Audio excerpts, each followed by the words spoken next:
Deanna, on the other hand, she's used to me just stepping all over her and is comfortable. So thank you. Thank you, Shirley. Welcome back this evening. We're going to hear, as you know, a presentation of small groups in just a moment. As soon as we are done, we are out of the pavilion. Lots of food has been made available to you and for you, so don't miss out on that. Still praying for Nathan and Rebecca Swaney in the hospital, and been there, I think, all of yesterday and today, and maybe even earlier than that. So still dealing with the delivery. Joshua Project is this Wednesday, begins this Wednesday right in here, 6 p.m. sharp.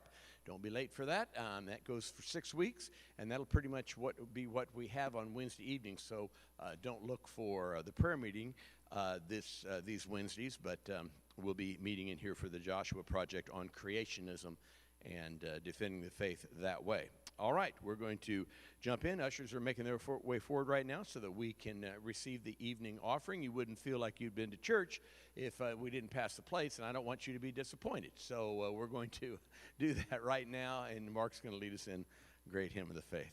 Lord, I'm thankful for this time that we have to gather together as the people of God on the Lord's Day to hear of your work and how you want us to be organized and to do church in a practical way as the people of God, the assembly, the called out from the world assembly, as ecclesia means, and we understand that to be in our own lives and knowing you and following you. So ask for your blessing upon this service, the presentation of small groups, and the fellowship to follow. Bless the food and the time together as the people of God. And Lord, may you continue to use us in your work here on this corner and around the world, and bless this offering that's received, that each one who faithfully gives would recognize obedience and your blessing and hear one day, well done, good and faithful servant. So we give this to you this time. Be glorified in our midst, Lord Jesus, in your name. Amen. Brother Saylor.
Thank you very much. Well, we've given announcements of this evening's service for the last few weeks, and we're here.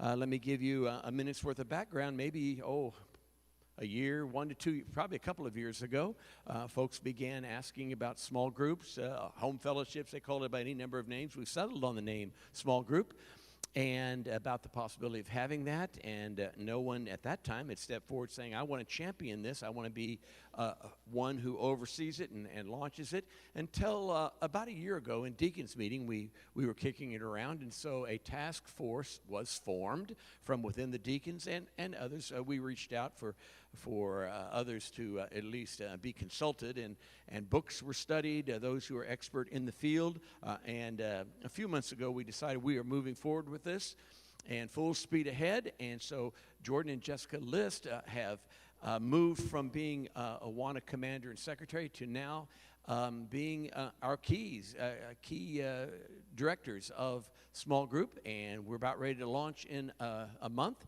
and they're coming now with friends, family and friends to share, and these are part of the small group task force that we had. Come right this way, folks, and share with us what you have, and then we're going to have a Q&A at the end, and I'll be the roving reporter in the field because we do want to hear what your questions are, so that folks who are listening at home will be able to understand all that is said. Brother Jordan List. Check, check, check. Okay, before we get started, we have to do something very important. Because I am familiar with the tech booth, I want to make sure we didn't get time to do a full sound check. So what's the label on your microphone there? IP20 and 19. IP19. So let's make sure those mics are live. Okay. All right, so first I want to start, let's go ahead and put the first slide up. Yep. So before we jump into the details, Pastor already kind of gave a little high-level background of like why we're here and how we were formed. But yeah, just to recap that real quick, we have the working teams, the Staleys, and then of course my lovely wife Jessica have been the task force that have really been the driving force behind developing this ministry. And so, like Pastor said, Jess and I are kind of are leading this task force in terms of your point people for this ministry. And so, why small groups, right? Why are we doing this? What need are we filling? And I want to just touch on that real quick. This is the small group ministry really touches on the need for growth. And that's one of the reasons why most churches that have small groups, they call them growth groups, right? Because it's about growing relationally, growing spiritually, and growing in your education. And so it really addresses those needs better, we believe better than any other ministry, which is why we're using that as a vehicle to grow in those ways. Okay, so let's jump into the mission statement we have here. So this is just encapsulating what I was just talking about. So like there's a lot of different directions small group ministry programs can go, and so this is kind of our North Star, if you will, on this is going to be referred to when we answer a lot of the questions, right? To form and foster lifelong, close, biblical relationships with accountability among church members. So that's our why, right? That's our mission for ministry here at Redbridge. So what are the other goals of our ministry specifically? So the first one is going to be, couldn't remember if I had to click for that one or not. Accountability. Okay, so what do I mean by accountability? Okay, simply put, in a small group, you will be held accountable for showing up and participating in the group. Okay, we're going to talk a little bit about what getting involved into a group looks like, but that's what we mean by accountability. Okay, and then secondly, we talk about, actually, I just mixed up those two icons. The first icon was supposed to be about close relationships, so let me talk about close relationships. So again, close relationship is, what I mean in this context is, we do really well here at Redbridge about fellowship, right? And that's just events where you can get together and you can talk and socialize and really fellowship. But unlike general fellowship, small groups is going to be a committed group, smaller in size, that is committed to growing closer in that relationship, which is going to be the foundation for that growth that we're talking about. And so that's what close relationship being one of the goals. So close relationship, accountability, and then, of course, growth. And so I talked a little bit a second ago about what that looks like, and so that these are like the 3 goals that we hope to accomplish with this program. Okay, so that's a little bit of high level of how we got here and what it's all about. So now we're going to talk a little bit about what does it look like to get started in a small group when we launch, okay? So the first thing that's going to happen is sometime between now and launch, or between now and a year from now. So one of our goals is going to have everyone will be invited, personally invited by a leader, okay? So we're going to be putting a lot of time and working very hard on making sure that every leader that we have appointed, we're going to work with them to make sure that as many people get invited to a group as possible in our first year of the program. It's going to be our goal to make sure every member gets invited, okay? And then what you can also expect, or another part of getting started, is when the first night you show up, you are expected to be there every day for a year. I'm just kidding. That is not the degree of commitment. So one thing that's very important to us is making sure that you have a positive experience getting in the right group. Emphasis on the right group, not just any group, right? Because people are messy. There's a lot of dynamics with personalities and whatnot, and so we want to make that easy to find the right group. And the way we're going to do that is with giving you a 3-week trial, basically. So you can visit a group for 3 weeks before deciding whether or not that's going to be the group you want to commit to. And we'll talk a little bit in a moment about what that commitment actually looks like. But that's how you're going to be invited. You can try it out for 3 weeks before you make a commitment. So that's what getting started in a group is going to look like, okay? And so now let's talk a little bit more about the schedule, or when the groups meet, okay? So a lot of churches do this differently. The way we're going to do this is we're going to have 3 semesters, okay? And the first one starting on September 11th, and then we're going to break for the Christmas, New Year holidays, and then we're going to jump back in the beginning of January. We're going to break again for spring break in March, and we'll actually have the dates right here. There we go. So these are the 3 semesters, right? So we're going to break for the holidays, then we're going to break for spring, and then we're going to have a summer break. So off for the summer as well. And so that's a good launching pad to talk a little bit more about. I mentioned earlier this on-ramp, okay? So an on-ramp and an off-ramp, right? These are 2 very important components of our strategy for getting you in the right group. Okay, so on-ramp is that 3-week trial, so that way you can get into the right group. The off-ramp is where these semesters come into play, right? So the question a lot of people have is, okay, so I get in a group, I come after 3 weeks, but then 4 weeks in, I discover that, this isn't the right group for whatever reason. Am I stuck in that group for a year, And so that's where these semesters come in, because at the end of each semester is a natural point where you can off-ramp from that group and try another group if you need to, for whatever, or just take a break from groups, right? And so that's going to be the way where we can kind of balance that accountability, but also giving you a degree of flexibility to move around to find the right group, okay? Okay, so let's talk a little bit about what we can expect from leaders, okay? So I really like this analogy that one author used about thinking of a leader as a gardener, right? So a gardener doesn't create the plants, doesn't create the life.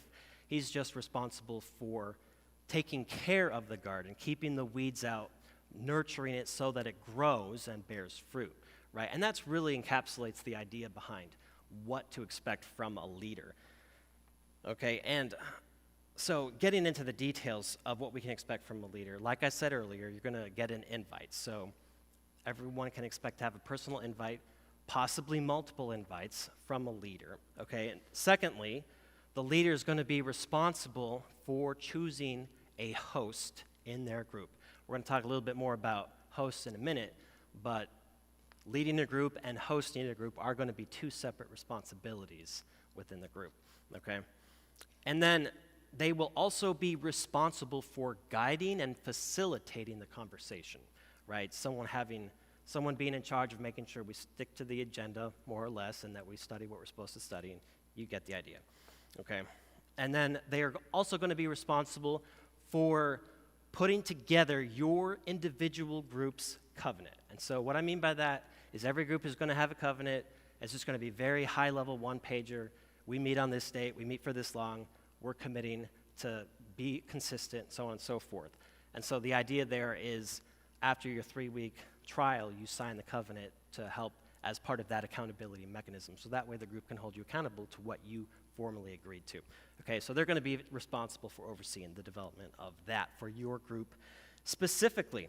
And of course, they're going to be responsible for the overall spiritual and relational climate of the group. So just very much like, a spiritual leader, for lack of better words. So, and finally, they're going to be responsible for overseeing child care logistics, right? So that's a big topic. And so just to clarify, they're not going to be responsible for watching the children. They're going to be responsible just for making sure that the logistics are addressed so that everyone is able to participate, okay? All right, so what can we expect from hosts? Let's talk a little bit about that. So the host is not necessarily the same person, first of all. They don't have to be the same person. You can come up with a rotation in your group if that's what works for you. That's part of each group's autonomy, right?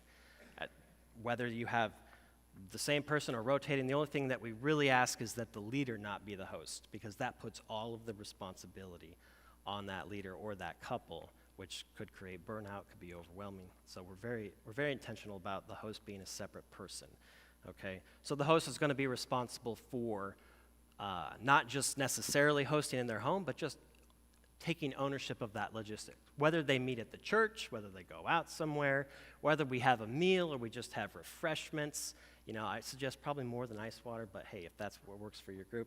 We'll talk a little bit in a moment why that's important. But they will be responsible for that. And they will also be responsible for, well, I actually just answered this, specifically where to meet. So just organizing all of that. Okay, so what can you expect from the members themselves, the members of these groups? Okay, it's really, really straightforward. The baseline, the bare minimum expectation of each member, hosts and leaders included, is regular attendance, first of all, because the thing that really sets this apart, again, from your typical program, right, within a church is that accountability, right, holding everyone accountable to actually come, but not just come consistently, come on time, right, because for everyone who is late, that's very disrespectful to everyone else in the group. It could be awkward if you're sharing something very personal and then someone walks in halfway through and like, all right, catch me up, what's going on? That's not necessarily respectful, so that's where that accountability comes in. So regular attendance and prompt attendance is definitely going to be a responsibility of all group members. And then, of course, signing the covenant. So I talked about a moment ago how the leader is going to form that, and then every member will be expected to sign that. Now, of course, we can talk more later about the details of what that might look like for each group, but just to give you a high-level idea of what you can expect from a member. Okay, and then finally, before we jump into the actual questions, I really want to stop to emphasize what the essential elements of each group. Okay, so I got to give credit to Jess. She came up with a great analogy I really liked here. And so if you think of, if you're a group leader and you're expected to develop your group and all the details, think of it as we're giving you that big flat green Lego base piece and a bucket of Legos, right? And all we're saying, you get to build this however you want, complete autonomy, but there are 3 essential Lego pieces that you have to use in your construction, okay? 3 essentials. Okay, and those essentials are, first and foremost, time. Okay, what do I mean by time exactly? I mean the amount of time, which specifically translates to meeting every week A common question we get is, do I have to meet weekly, monthly, bi-weekly, whatever? Because here's the thing, if we're going back to the mission statement, the mission is that close relationship, right? And close relationship is built on trust. And trust is, and the number one ingredient for building trust is time. You know, you're just not going to trust someone on that close level until you spend more time with them. So that's why the weekly meeting is so important. And that's also why we're expecting that you meet for at least 2 hours when you do meet. You know, again, each group may have a different time schedule. If you're meeting up at 7 a.m. on a Saturday, then maybe you have more time. But the point is, the amount of time you get together and you commit to each other is the most essential building block, okay? And then second, like I mentioned earlier, is refreshments. Now, the reason I put refreshments instead of a meal is because, again, the logistics are going to look different for every group. Maybe you want to just have refreshments after dinner. Maybe you want to have a meal. You know, maybe just, my point is that can be unique to your group, but we highly encourage it because, as we all know, fellowship over a meal is so much better. You could just think of food as a stimulus to good fellowship and good conversation. It's a good launching pad, right, to have those refreshments and then dive into the study, dive into sharing whatever you're going to do for that night. And if you don't believe me, come join us in the pavilion afterwards. So, all right. And then thirdly is the study element. So again, I really like how one author put it, you know, going back to that gardener analogy, you know, to really nurture these plants, you know, you put fertilizer, water, sunlight, you know, all the things that make it grow. And so going back to here, it's like the things that are important for a group to really succeed and really grow well and bear fruit is time, grace, and accountability. And so that's why, or not accountability, but truth. Truth is what I was looking for. And so truth is synonymous with study. So what do we mean by study? You know, another question that comes up is like, what curriculum are we going to do? We're going to do what's called sermon-based small groups. And so what that's going to look like is during those semesters that I talked about a minute ago, each week that for the AM service, possibly the PM service, Pastor and I still work out details on that, but there's going to be a worksheet that asks questions based on the message for that weekend, okay? And the reason this is so important is twofold. Number one, nobody has any homework. You just show up on the weekend service. I have homework. Yeah, Pastor has homework. So one exception, Pastor's got all the homework. So we just have to show up and listen. But knowing that we're going to study that sermon and ask questions will not only foster that deeper engagement, you know, with the actual sermon, but it doesn't require any homework. Of course, it's encouraged, but it's not required. And that's one thing that makes small or sermon-based small groups exceptionally exciting. I think I covered everything that I was going to cover. Okay, so we are going to jump into questions, and this is my favorite part because Pastor's going to run all over the place with the microphone. You know. Okay, we're going to do a little bit of microphone arrangement here. Well, we don't need one because I'm just using this mic, so you can just set it that one down. Okay. All right, so Pastor, you got your wireless mic ready to go? That we're just diving into questions, you know. Show us if I, hopefully, you know, I addressed everything you could possibly think of in this little presentation. And I've received a text message. Typically, I don't look at that sort of thing, but it rang in my pocket. Can those listening and watching at home or at other places send in a question, so we very well may receive that's a great question. I'm glad you brought that up. So Chauncey, the Chauncey that's running the stream, if you pull up Facebook on your other monitor, you can watch for those questions. Yeah, or they may even text me. Who has something to ask? Okay, let's see. That's interesting. This is embarrassing. The first question comes from the First Lady. And your name is? contrary to what people think, I really don't know everything going on in the church. I really don't. I'm a very busy person, so this is all news to me as well. So sorry, if I could interrupt real quick. Chauncey on the soundboard, could we get some feedback on these speakers because we cannot hear what's being said? Oh, I'm glad they didn't hear what I said about that. There we go. Perfect. I have a question about the onboarding process. So there's 3 semesters. I guess I have a couple questions about it. There's 3 semesters. So my first question is, can you stay with your same group all 3 semesters, or if you're supposed to? But the second question I have is, with the onboarding, the 3 weeks that you have to onboard, can you go through the 3 weeks, like how many times before you choose a group? So let's say I go to group A for 3 weeks, I'm like, I'm not really sure. I go to group B for 3 weeks, I'm not really sure. Go to group C for 3 weeks, maybe this is it. That's 9 weeks of the 12. Can you just explain the onboarding a little bit more? Yeah, so there are 2 questions just to summarize. The first question you asked is, after a semester, can you or should you stay with that same group? I'll let Michael take that question. And then the question about what do you do who's someone who spends 9 months trialing every group, I'll address that one. But about can you stay in the semester, or do you have to? Okay, so the whole intention here, again, going back to our mission statement, is the long-term relationships, biblical relationships. So the idea of a group is that that group remains together basically forever. So it's not something that we're encouraging people to switch in and out. Now, a group might keep on growing and at some point in time end up splitting into another group, but the idea is to build those long relationships. Yeah, absolutely. Couldn't have said it better. And but going back to, we want to make sure everyone has a positive experience, which is why the off-ramp is important, even though the ultimate goal is to land in a lifelong relationship. So what do you do with someone who is jumping around?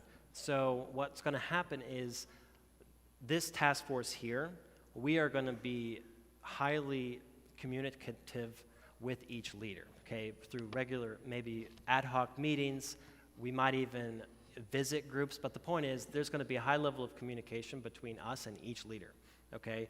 And so we will be able to identify if someone is jumping around a lot. And so we can then have a conversation with that about the leaders and be like, Chauncey is just having a real hard time finding a group because nobody knows what his face looks like, And so we can have that conversation about and address that specifically. Go ahead. Okay, so just so I understand, thank you, just so I understand more clearly, the 3-week onboarding, I love the flexibility, thanks for building that in. The 3-week onboarding is really meant to be for that first semester for the most part?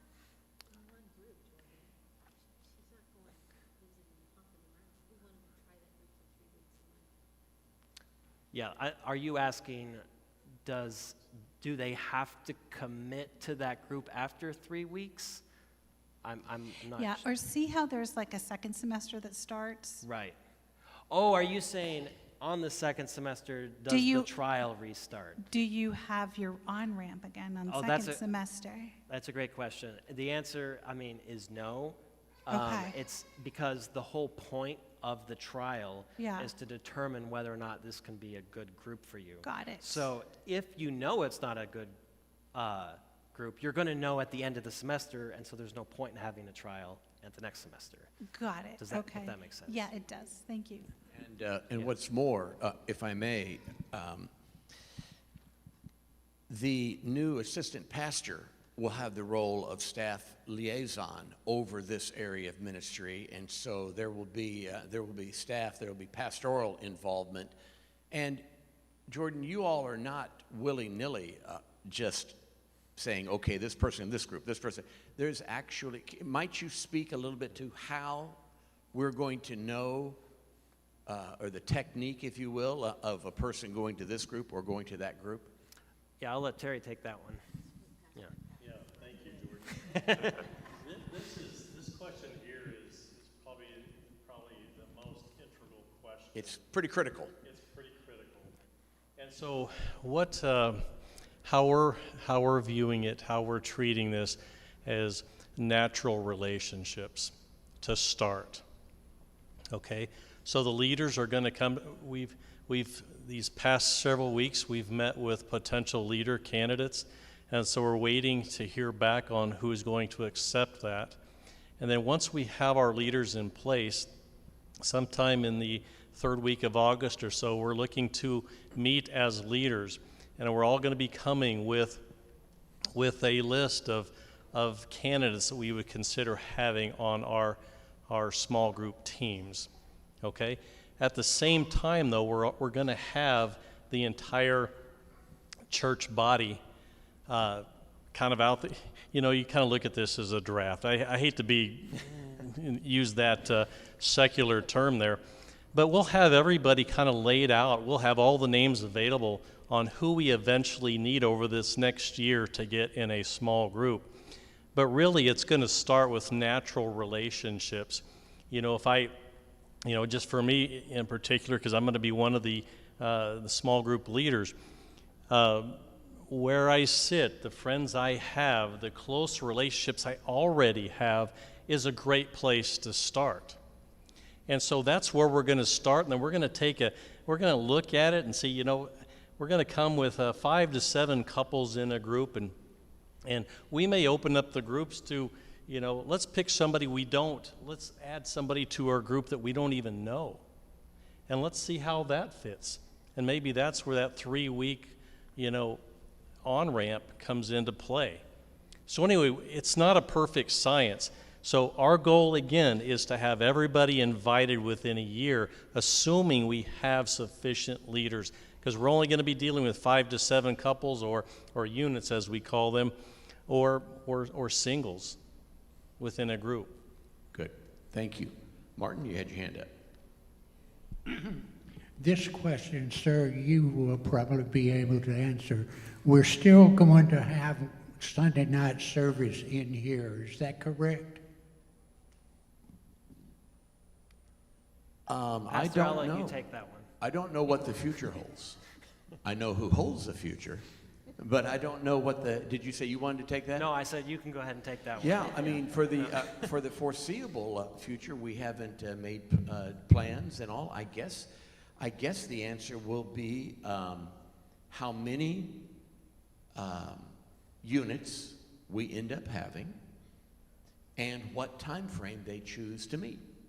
And so I guess if the whole church body is outfitted in a particular small group, tell me if this is a consistent answer with what you've presented, because I think it is, and the majority, if not all, of those opt for late Sunday afternoon, Sunday evening, then I probably will not just be here alone. Although there is actually wisdom in me preaching to the internet, Yep. frankly. So there's no definitive answer, but there are not plans right now to do anything schedule-wise other than what we're doing. That's the best answer I know. You all are free to supplement on that. Martin, to go further on that is we are not precluding groups from meeting on Sunday nights. Yeah, and in fact, 2 years ago we said, if you want to just have an ad hoc small group on a Sunday evening, you're free to do that. We said a couple of years ago. It wasn't in an organized, formatted way, but folks are free to do that. So Pastor, we've even thrown, and you've heard us say this, we've thrown out the idea that we'd like to have Pastor and Kathy in a small group. So what does that look like? Don't know for sure yet. It just depends on what Sunday evening looks like here. Yeah. So we'll see. We're just launching now. Yeah. And so the flesh will be added to the skeleton in the coming months. I'm not avoiding it. I don't know what it's going to look like ultimately. Someone else. And while you're looking for someone, Michael, can you clarify what we mean when we say unit? Unit. It's a couple or single. Yeah. Oh, okay. A unit would be a couple or an individual. So let's say you're a single person, you're a part of a group, you're one unit. If you're a couple, that's one unit also. Both of you together would make one unit. I'm sorry, then I misstated it. I thought you were referencing a unit as a small group unit. You're not referencing it, using it in that context.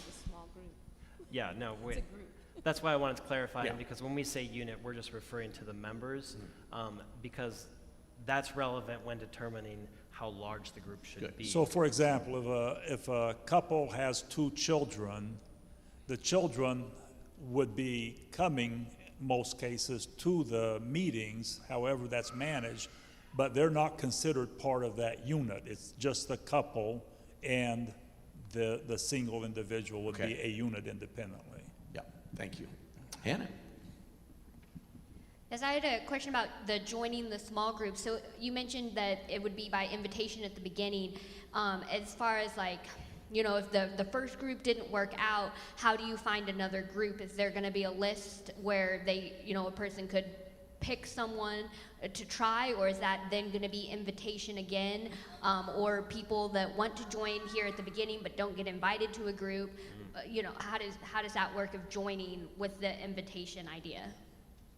So just to summarize the question, how do you get into a group if the first group didn't work out, or if you're new and didn't get an invite? Where do you go? How do you see what groups there are to join? You guys want to take that one? I'll take that one. I think, again, Hannah, we're really trying to be studious or really committed to getting everybody involved that wants to be involved, and in the right group. Can we be perfect at that at our first shot at this? Likely not, but with time, hopefully that will allow us to find a better group. If that first group doesn't work out, then our task force will work with you to find you another group. Okay? We're not doing, churches do it differently. We're not doing a sign up or anything like that. We're just trying to create natural relationships. So we'll feel this out as we go. We want this to be good for everyone, not just a few. We've heard the term popularity contest mentioned several times. This is not what we're after. It's not, well, you want to be part of this group because this is the popular group or anything like that. We want a natural fit that you're going to enjoy being a part of. Dave? I know you've spent time planning. I was involved with this type of setup for about 10 years. My concern from observing it in another church was concern for the children. The children that are involved, the care of them, and the type of material that they were being led in would be one concern. And the other question I have is, if the purpose is to grow relationships, and we start with people we already know that we feel comfortable with, how is that growing? And also, can you invite, are you trying to use this as a way of growing the church and bringing in outsiders, or is this just people that are members of the church? You have to be a member of the church to be a part of a group. Wow, great questions. I want to break it down a little bit. So the first concern you had was about the children's involvement. I'll take that one. And then you asked about if the goal is close relationship, then how are we achieving that with? Okay. And then lastly, the question is, what part does this play in basically outreach? Can other people apart from actual church members be involved? And Michael, you can take that one. So I'll answer the child care one first. And so the simple answer is this is not meant to be an alternative to a children's program. Okay, plain and simple. However, one of the best things I believe that you can do for your children is to set a biblical example of what biblical relationship looks like, and consistently getting into God's word and communing with the church body and setting an example in that way. So although it's not supposed to be a children's program, you can still benefit them in that way. And then as far as making sure they're just taken care of during the meeting, that is a big logistic problem with just fellowship and getting together in general. And small groups is no silver bullet to solving that problem, which is why we believe it's so important for each group to have their own autonomy with deciding how that's going to work.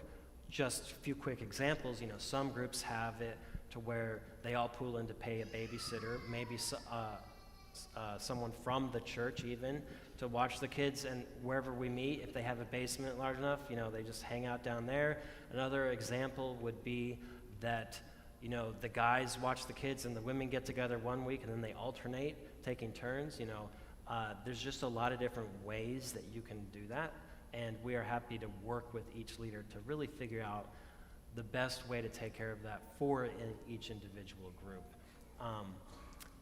So what was the next So one? an example of that, some of you guys were around when we had growing kids.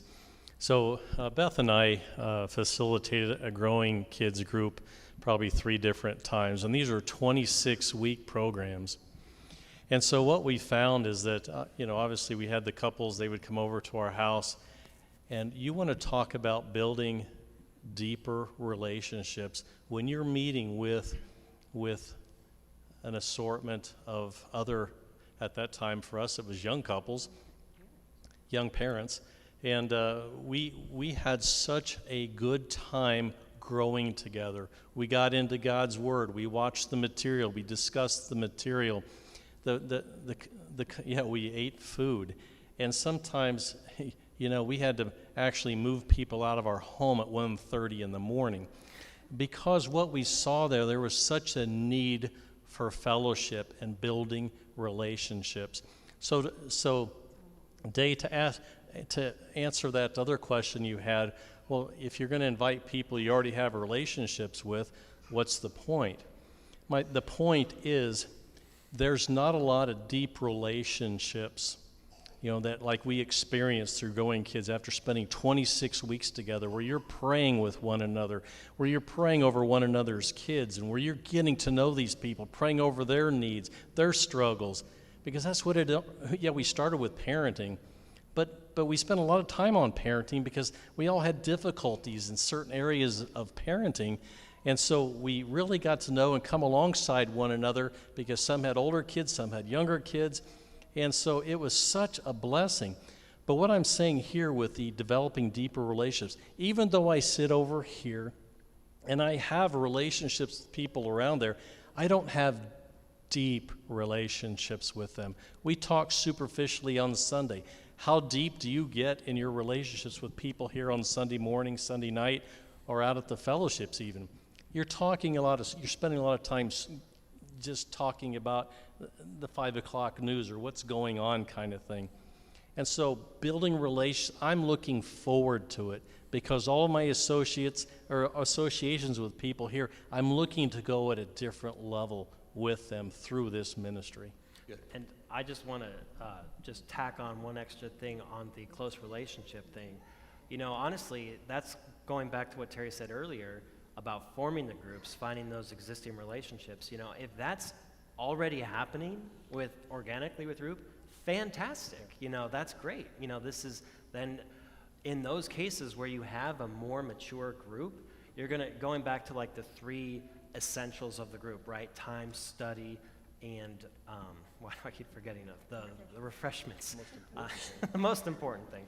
No, but you're going to find in the more mature groups that maybe you spend less time, sharing and more time studying, right? Maybe you have another program you're going through in addition to the sermon worksheet, So it's going to that balance is going to look a little different depending on the maturity of the group.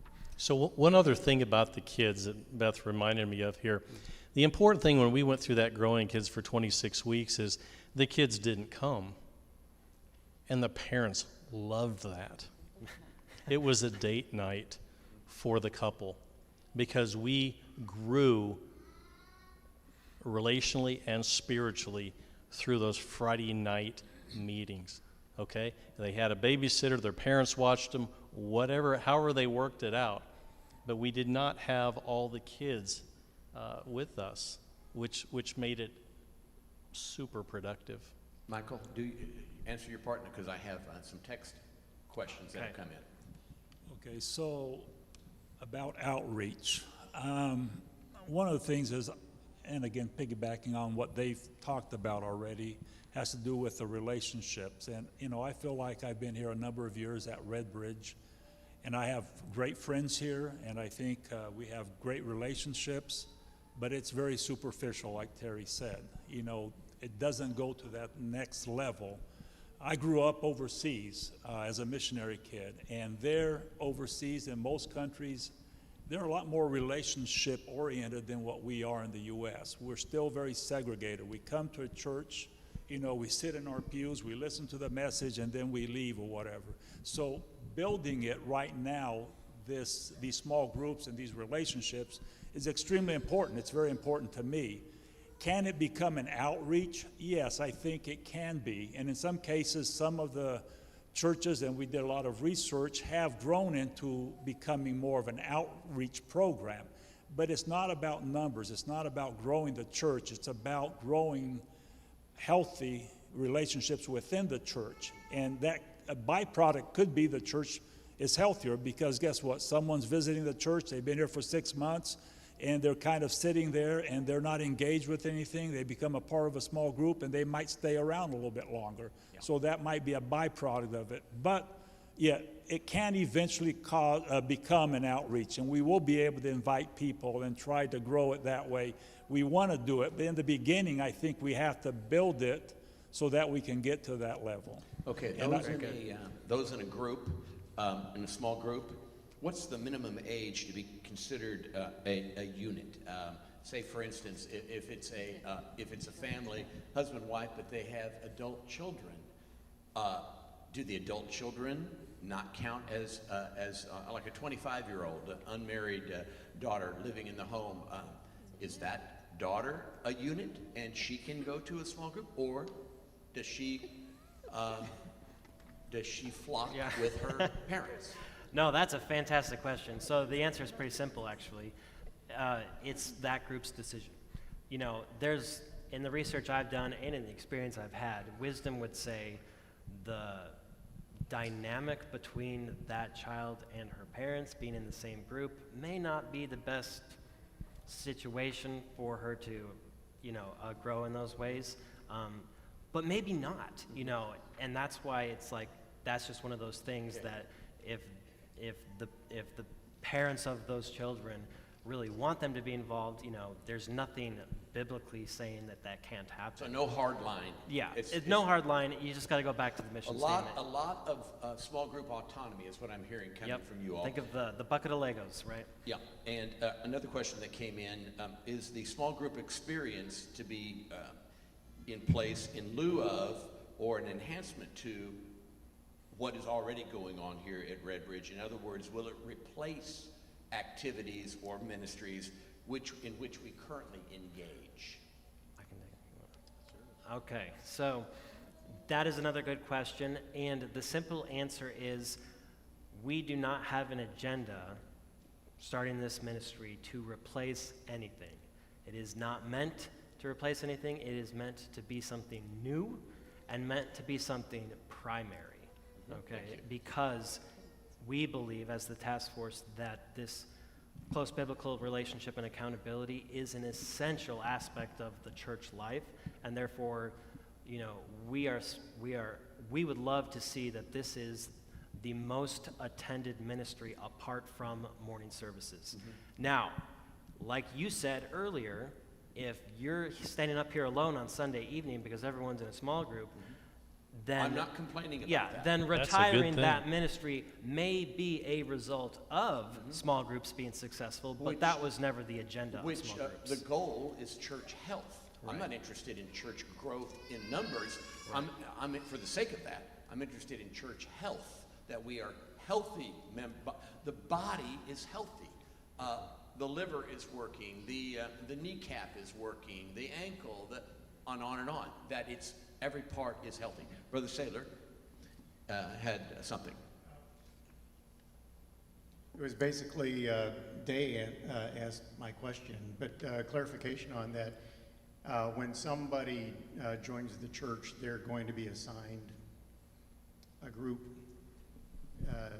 Is that what's... Yeah, ideally, presuming we have sufficient leaders, even when we build out our initial teams, we may factor in some growth opportunities so that as new couples join, but we also want to make sure that our current membership is invited as well. So we're going to work really hard as a task force to make sure that new families are engaged as soon as possible. But not to the neglect of anybody else, though, that would choose to be in it. And maybe they haven't joined, but a person or a family starts coming, and then they're consistent for how long before we start identifying? Exactly 3 weeks. No, I'm just kidding. No. There's research on that. Yeah. So that's kind of what I'm wondering, if how do we identify where they're going to go? Mark, the whole goal of this is to create what this material that we've been studying through for a while is called the sticky church. And so to be a sticky church, you're developing and fostering relationships. So we want to get people involved in these small groups as soon as possible. But we also have to be practical. We're limited to the leadership that we have. Fundamentally, God has made us relational creatures. And of course, that's the case naturally. Lost people get married. Lost people have children. Lost people have friends over for the ball game, on and on. But in addition to that, spiritually, we are members one of another. And the way to develop a relational health, one of the major components, the essential, is shared time together. And if that is avoided or neglected or not available, then ergo, church health is affected. We could have been doing this all along, but for such a time as this, it very well could be that God will bless and blow the wind of engagement and revival on our hearts and on His body, and we will see great things. Any other questions? Yes, Susan. I'm running because Susan's a runner. Have you given thought to those that are not capable of driving? I'll take that one. So I'll actually use that question to touch on really what it's closely connected to, and that's just a question we often get where for some reason, whether it be health-related, job-related, or even geographically speaking, there are going to be challenges for particular members to be consistent with a group, okay?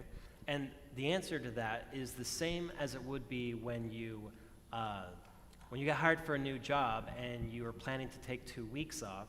Do you tell your boss the day of, oh, by the way, I'm going to be gone for 2 weeks? No, you tell them up front.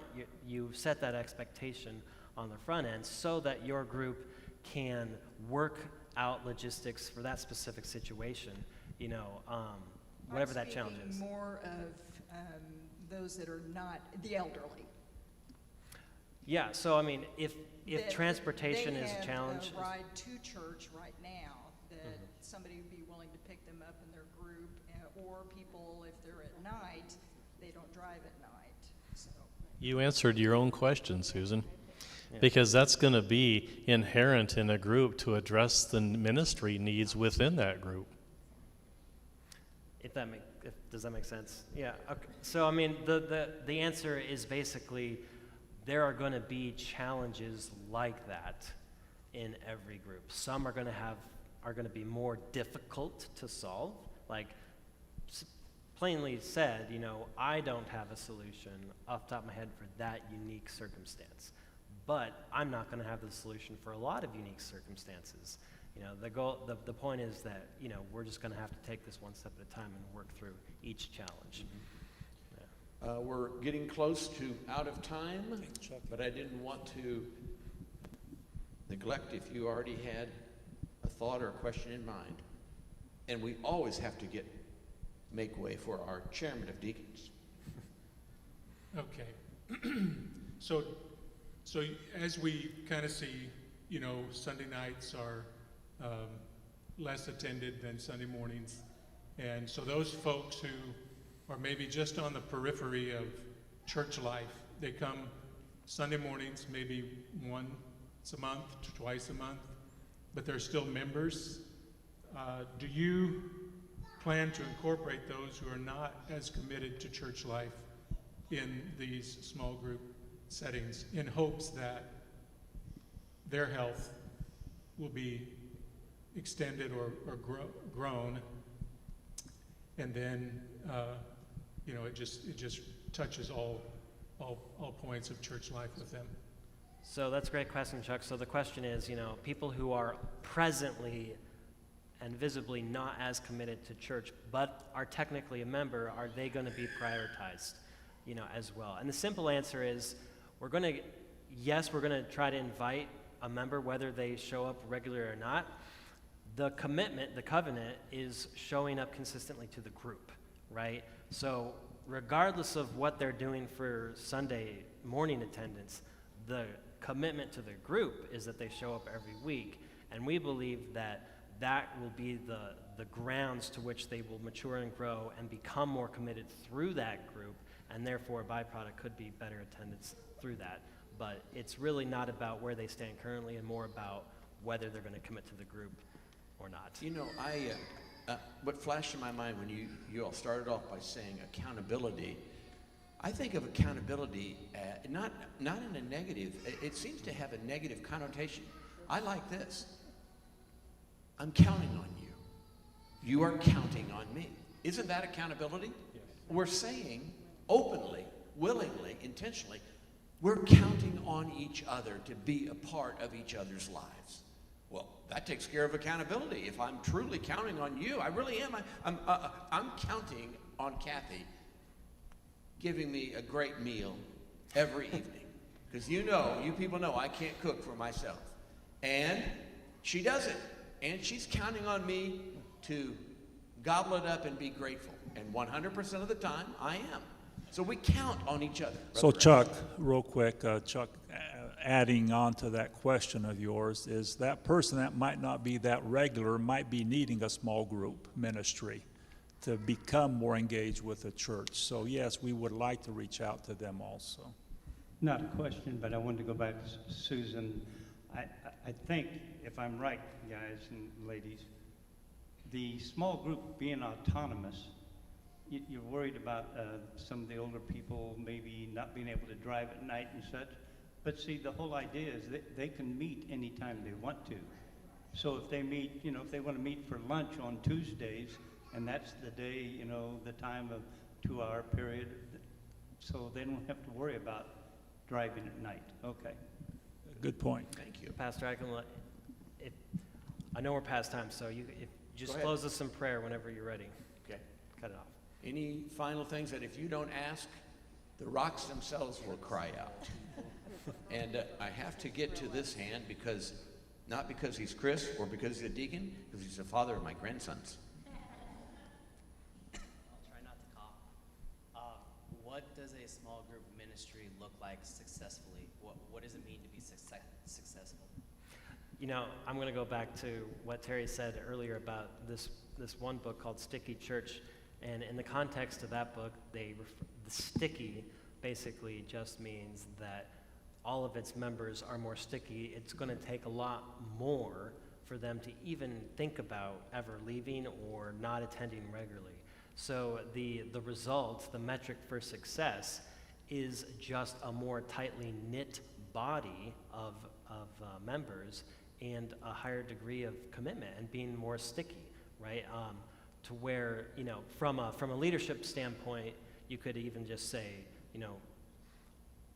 the one analogy that's used is the back door being shut. So everyone who comes stays. We're not growing numbers isn't the goal, but it is a measurement of how successful small groups are because less people are leaving. Go ahead. All right. Chris, was your question more along the lines of what does a successful small group look like or a small group ministry? Gotcha. Okay. Did that answer it? Yes. Yes. I trust. Okay, one follow-up question, and we're done now with text messages because we're about ready to close with Larry's thought or question is, have we given any thought or consideration to a virtual small group for maybe some of the reasons that Susan suggested, or maybe outlying areas or people who, for whatever reason, anything like that, that literally, there would be a small group which is specifically for folks who are virtual? So I'll answer that real quick, and then for anyone else who has a question, I'll be at the pavilion afterwards, and you can talk with us there as well. So the answer to that is it depends on the group.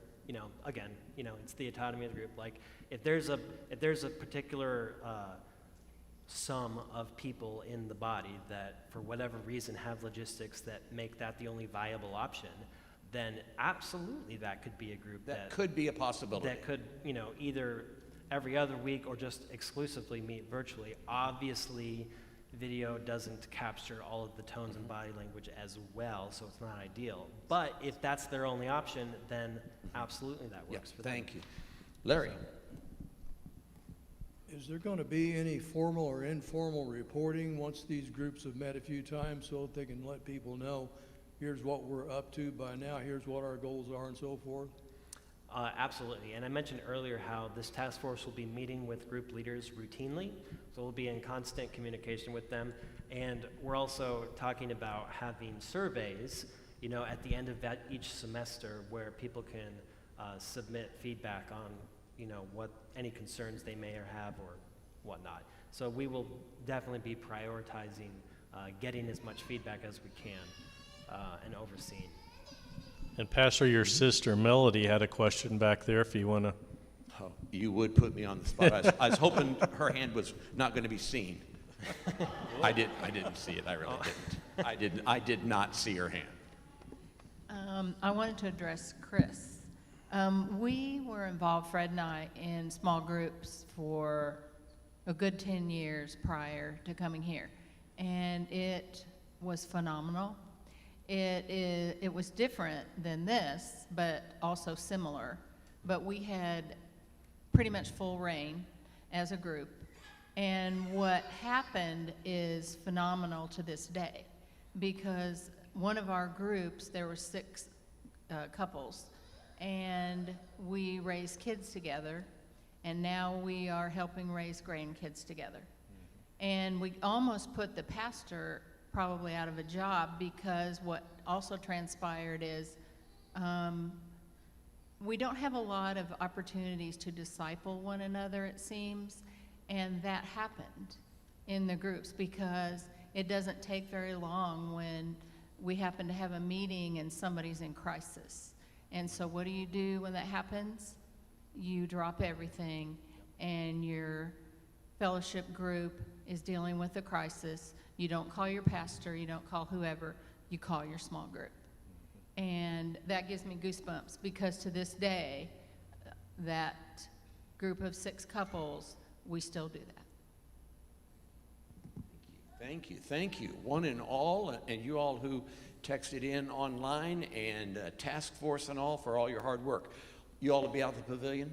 Yes. Okay, they're going to be heading out there. Brother Saylor's coming to lead us in a dismissal hymn. We're going to stand. Glad that you were here. We're going right out to the pavilion. The food is ready.